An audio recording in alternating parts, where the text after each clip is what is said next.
ఆ పిల్ల ఎట్ట ఉంటుందో ఏమో నాకు ప్లీజ్ చూపిరా అని చాలా చాలా హ్యాపీగా ఎగ్జైటింగ్తో సుగుణ అడగతా ఉన్నది యశోధర్ కాడ. అండ్ మీకు చాలా ఇష్టం ఎవరు పద్మావతి అంటే కమెంట్ బాక్స్లో ఐ లవ్ పద్మావతి అని చెప్పండి, లేదంటే విక్కీయా మర్చిపోకుండా ఈ వీడియోకి లైక్ చేయండి.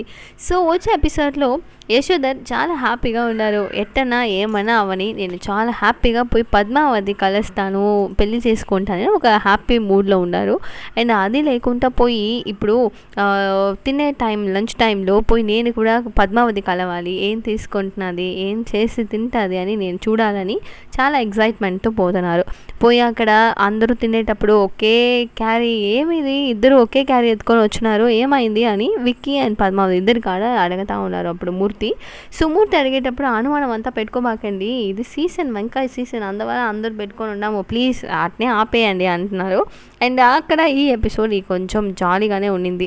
అండ్ నీకు వచ్చే కోడలు ఎట్ట ఉండిపోతుందని ఎగ్జైట్మెంట్తో ఉండవలసి కూడా ఖచ్చితంగా నేను చూపిస్తాను అని ఏదేదో డౌట్స్కి క్లారిఫికేషన్ అంతా ఇస్తూ ఉన్నారు. నాకు ఎప్పుడు చూడాలరా ఈ మాదిరిగా అమ్మాయి ఎప్పుడు ఎక్కడ ఎవరికి దొరకదురా, ఎవరికి దొరికిపోతుందో ప్లీజ్ రా అని ఏదేదో సుగుణ చెప్తున్నది. అయినా ఎట్టపోతుంది ఎపిసోడ్ అని వెయిట్ చేసి చూస్తాం. మీరేమనుకుంటున్నారని మర్చిపోకుండా కామెంట్ బాక్స్లో చెప్పండి. బాయ్.